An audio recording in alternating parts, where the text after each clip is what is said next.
Australia is seeing a mixed bag of weather this week. The south experiencing sweltering temperatures. Parts of Queensland, though, seeing torrential downpours. Sky News weather meteorologist Rob Sharpe joins me now. Rob, South Australia is already experiencing a heat wave. Where else is going to feel the heat over coming days?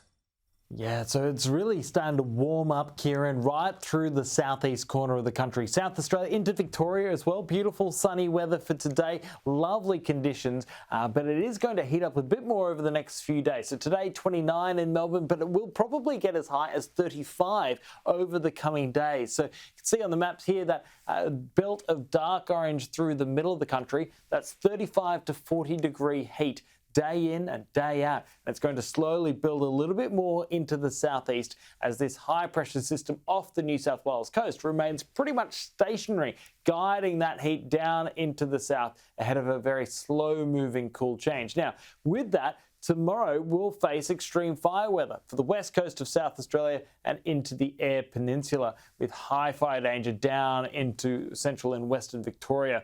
High fire danger will linger on into Saturday for many regions as well as that heat continues, but we'll slowly start to see some cooling through the day on Saturday as rain and storms start to move in. There's our heatwave map from the Bureau, a low intensity heatwave in that yellow shading, the first one of the season for the southeast corner of the country. But it doesn't end there. So Thursday to Saturday, that heatwave, then by the time we get to Sunday to Tuesday, we'll see the focus shift to far eastern Victoria and southeast New South Wales. So considerable heat moving into those southeastern regions. Kieran?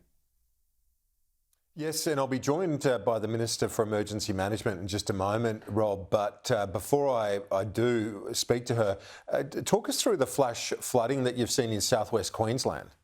Yeah, it was pretty remarkable. We saw totals as high as 150 millimetres in Charleville. And these areas in southwest Queensland, it's typically fairly dry, but this year's already been quite wet for Charleville. It's been its wettest year since 2010 now, with 730 millimetres this year.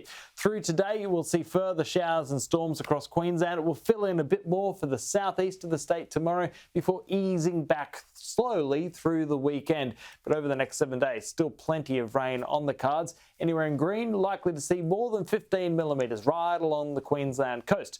Meanwhile, for the west, a couple of showers there for today. Storms running through eastern WA, but over the next few days, the showers and storms and rain areas will start to build across South Australia. This brings our cool change essentially down through our southern regions. And so that will then flow through this weekend and put a little bit of a dampener on some people's weekend plans. In fact, over the next 7 days, you can see areas in yellow more than 10, in the green more than 15 millimetres for a huge portion of the country. Lots of rain is on the way, especially into the tropical areas. But this weekend, you can see it's pretty hot down into the southeast, 35 in Melbourne, 33 for Canberra, with that wet weather sliding into the southeastern regions and cooling things off for Alice Springs, Adelaide and Melbourne by Sunday.